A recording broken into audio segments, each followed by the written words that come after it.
तो काम मुश्किल है लेकिन लगातार ये जारी है और जैसा कि दीपेश ने बताया ऑर्गन मशीन को दुरुस्त कर लिया गया और अब आपको बता दें कि सिर्फ 8 से 10 मीटर की दूरी बची है जहां पर वहां तक पहुंचने के लिए लगातार ये ऑपरेशन जारी है। रेस्क्यू ऑपरेशन को लेकर बड़ी खबर इस वक्त हम आपको बता रहे हैं कि मशीन भी तैयार है, सब कुछ दुरुस्त कर लिया गया है। 9:30 बजे से फिर एक बार काम शुरू हो जाएगा। मेटल आने से दरअसल प्लेटफॉर्म टूट गया था जिसकी वजह से काम रुक गया था, लेकिन अब बताया गया है कि सब कुछ ठीक कर लिया गया है और 9:30 बजे से फिर एक बार ड्रिलिंग का काम शुरू हो जाएगा। क्योंकि बहुत ही सेंसिटिव ये पूरा मामला है, संवेदनशील है, किसी तरह के बड़े पैमाने पर जो है डिस्ट्रक्शन नहीं हो सकता है क्योंकि इससे जो लोग फंसे हुए उनको नुकसान पहुंच सकता है। तो बहुत ही आराम से तमाम चीजों को देखते हुए रणनीति के हिसाब से धीरे धीरे आगे बढ़ रहे हैं। यहाँ जो एनडीआरएफ एसडीआरएफ के लोग यहाँ पर जुटे हुए हैं लगातार।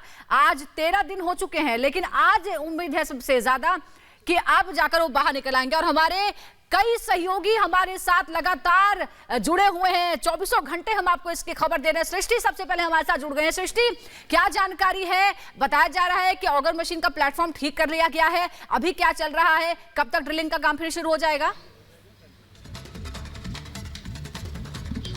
बिल्कुल सुजाता, देखिए आपको बता दूं कि ऑगर मशीन पूरी तरीके से ठीक है और प्लेटफॉर्म डिसबैलेंस हुआ था, उसे फिर से रिपेयर कर लिया गया है। प्लेटफॉर्म पर मशीन अब चढ़ पा रही है, कोई दिक्कत उसमें नहीं आई है। अब आगे का जो स्टार्ट करने का है वो माना जा रहा है कि 9:30 बजे के बाद में इस ड्रिलिंग को स्टार्ट किया जा सकता है। और सबसे बड़ी बात यह है कि डीआरडीओ की टीम आपने देखा था कि आज से 4 दिन पहले यहाँ पर अपने कुछ इक्विपमेंट्स और रोबोट्स के साथ में पहुंची थी। दक्ष रोबोट का जिक्र था कि जिसे अंदर उतारा जाएगा, लेकिन अनफॉर्चुनेटली वो वहां पर काम नहीं कर पाया। तो अब ये जानकारी मिल रही है कि कुछ ऐसे इक्विपमेंट, उसका क्लियरली नाम नहीं बताया गया है, लेकिन उदाहरण के तौर पर यह बताया गया कि जैसे स्कैनर होता है या एक्सरे होता है, उसी तरीके से आप इसे समझ लीजिए कि कुछ कैमरे के माध्यम से जो है वो अंदर डाल के 20 मीटर तक की, अभी हमें 7 से 8 मीटर का सफर तय करना है, लेकिन वो 20 मीटर तक की क्या स्थिति है इसे स्कैन करके बताएगा कि अंदर कोई मेटल है, कपड़ा है, रस्सी है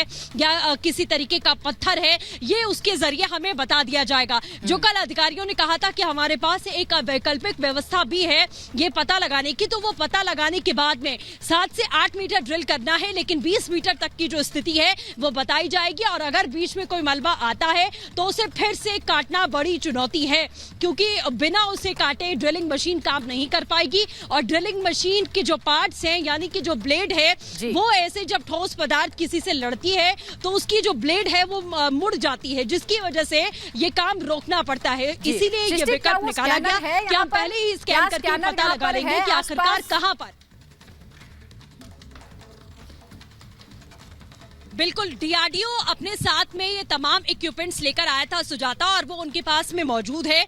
जो पीएमओ के पूर्व सलाहकार हैं भास्कर कुलबे सर, उनसे अभी हमारी बातचीत हुई थी, उन्होंने ही ये डिटेल्स दी है कि हम अंदर जा रहे हैं और अब ये डीआरडीओ की ओर से जो इक्विपमेंट लाया गया है वो पहले से यहाँ मौजूद है और उसका जो प्रोसेस है उसे हम शुरू करेंगे। अब जानने की कोशिश करेंगे स्कैन करके कि अंदर आखिरकार और कितना मलबा फंसा हुआ है, क्योंकि ये 45 से 50 मीटर का जो सफर था ये बहुत मुश्किल था। और अभी आपको बता दें कि कल 46.8 मीटर की ड्रिलिंग हुई थी, लेकिन 48 मीटर्स की जो ड्रिलिंग है वो कंप्लीट हो चुकी है, ये जानकारी हमें मिली है। और उसके आगे जो है यानी कि 50 मीटर, यानी आप 2 मीटर समझिए, वो भी बहुत क्रूशियल है कि अगर उसमें इस तरीके का कोई मलबा, कोई पत्थर, कोई सरिया, कोई रॉड, ये सब आता है तो दिक्कत होगी, क्योंकि उसको कट करने में बहुत ज्यादा परेशानी होती है।